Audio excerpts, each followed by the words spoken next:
dipersembahkan oleh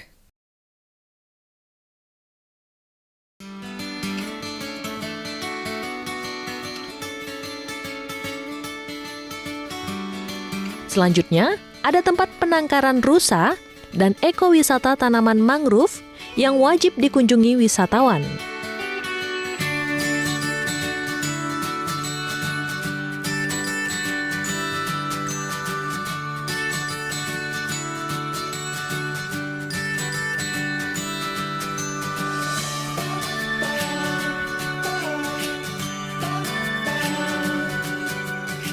Pemirsa, sekarang saya sudah bersama Pak Suparjo, seorang tokoh dari Pok Darwis, kelompok sadar wisata yang ada di Penajam ini. Nah, Pak Parjo, kita sekarang ada di Mangrove Penajam. Mungkin bisa diceritakan oleh Pak Parjo tentang Mangrove Penajam ini. Ya, lokasi Mangrove Penajam ini ada kurang lebih 300 hektar, di mana di sisinya banyak terdapat habitat-habitat yang masih terlindungi, seperti bekantang, burung-burung nuri, dan bekantang ini bisa terlihat sekitar jam 6 pagi dan jam 6 sore. Nah, yang menarik adalah di sini kan kayaknya mangrove-nya ada berbagai macam tuh, ada berbeda-beda. Ada berapa jenis tuh? Di Mangrove Penajam ini ada beberapa jenis, di antaranya itu ada mangrove pidada, ada perpa, ada bakau. Kelihatannya ada beragam ya. Nah, yang selama ini jumlah wisatawan yang hadir ke mangrove ini sudah cukup banyak atau berapa kira-kira? Jumlah wisata yang ada di yang kunjungan, baik wisatawan maupun wisata mancanegara, kalau setiap tahunnya itu kurang lebih 15.000 sampai 20.000. 15.000 sampai 20.000. Iya. Jadi dari jumlah tersebut tentunya kalau kita kembangkan lagi di tahun-tahun akan datang akan bisa lebih banyak lagi ya. Iya. Kira-kira apa saja sih kelemahan yang ada di sini yang mungkin harus dibenahi? Kelemahannya dari sisi infrastrukturnya sendiri, jembatannya masih kurang panjang, Pak. Karena masih bisa dicapai lagi ya? Iya, ada sekitar 480 meter yang untuk pembangunan tahap pertama. Yang tahap kedua akan dilanjut mungkin sekitar 800-an atau 1.000. Oh, jadi lebih luas lagi, lebih panjang lagi, daerah cakupan untuk kita berjalannya lebih banyak lagi ya. Nah, Pak Parjo, kalau misalnya mangrove ini sendiri, pemanfaatannya di sini digunakan sebagai apa saja sih? Nah, kalau di kami di Pok Darwis itu ada di bawah naungan Pok Darwis itu bisa dimanfaatkan itu buah mangrove jadi bahan olahan.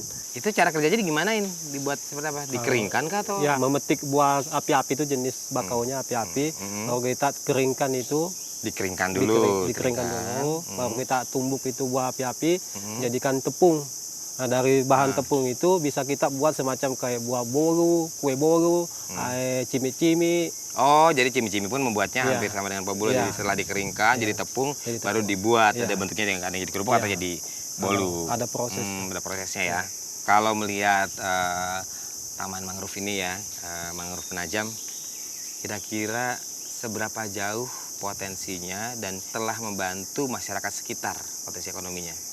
Ya, semenjak dengan adanya ekowisata mangrove ini setidaknya dapat meningkatkan taraf hidup masyarakat khususnya di sekitaran dengan bisa menjual bahan olahan tadi. Yang kedua bisa sebagai untuk meningkatkan pendapatan mereka. Penghasilan yang didapatkan itu apakah sudah mencukupi masyarakat sekitar ini? Kalau mencukupi mungkin masih agak jauh, cuma tapi setidaknya ada membantu ibu-ibu untuk memenuhi kebutuhannya sehari-harinya. Nah, pemirsa, ternyata di Penajam ini banyak sekali sumber daya alam yang bisa meningkatkan potensi ekonomi masyarakat dan juga tempat-tempat wisata yang juga luar biasa. Tapi ada satu nih yang menarik saya nih, Pak Parjo, yaitu tempat penangkaran rusa. Katanya ada di Penajam kan? Iya, Pak. Di Saya mau di api-api. Iya, Saya mulai ke sana ya. Iya, Pak. Mari pemirsa. Ya.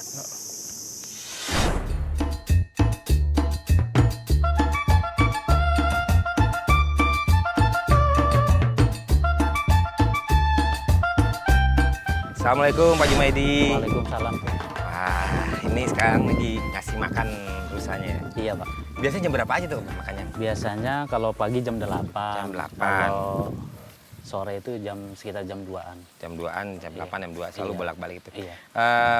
Ini jadi penangkaran rusa karena memang katanya dulunya memang banyak habitat. Di sini adalah habitat memang rusa-rusa yang jalan ke sini ya? Dulunya ada kayak semacam program dari gubernur.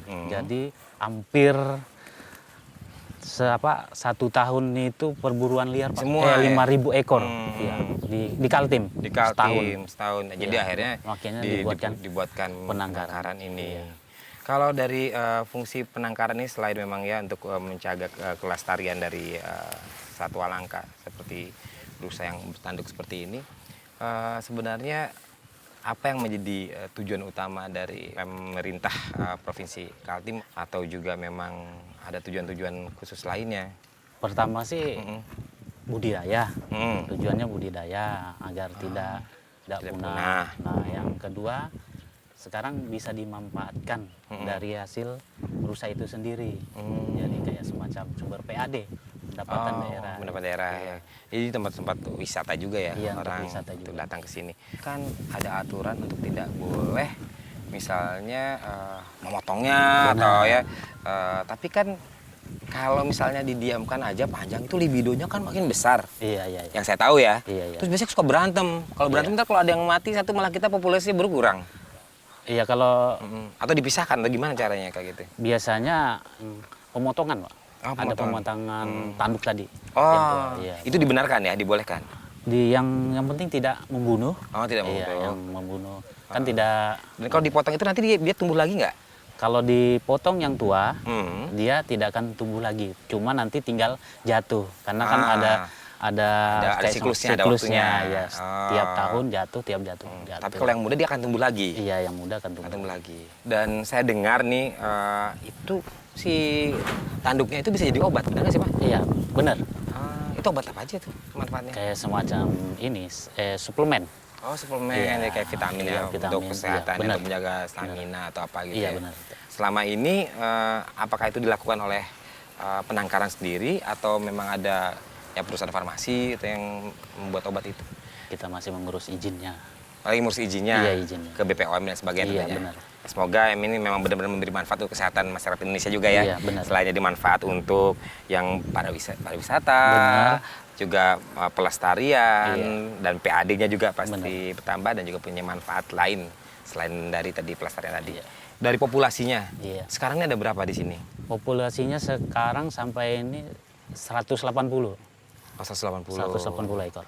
Baiklah Pak Jumadi, terima kasih waktunya. Oh, iya. Semoga nanti semakin meningkat populasinya, Iya. semakin segar-segar, sehat, Amin. dan jadi tumbuh banyak lagi. Dan pastinya pengunjungnya banyak dan menghasilkan yang terbaik buat Provinsi Kaltim. Habis ini saya melihat Gelaren Pak. Tempatnya tuh kalau nggak salah nggak jauh dari sini, sekitar 200 meter. Terima kasih waktunya Pak. Iya, sama-sama, Nah, Pak. pemirsa ikuti terus perjalanan Indonesia untuk Indonesia Kaya.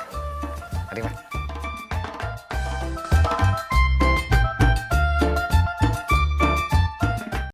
Dipersembahkan oleh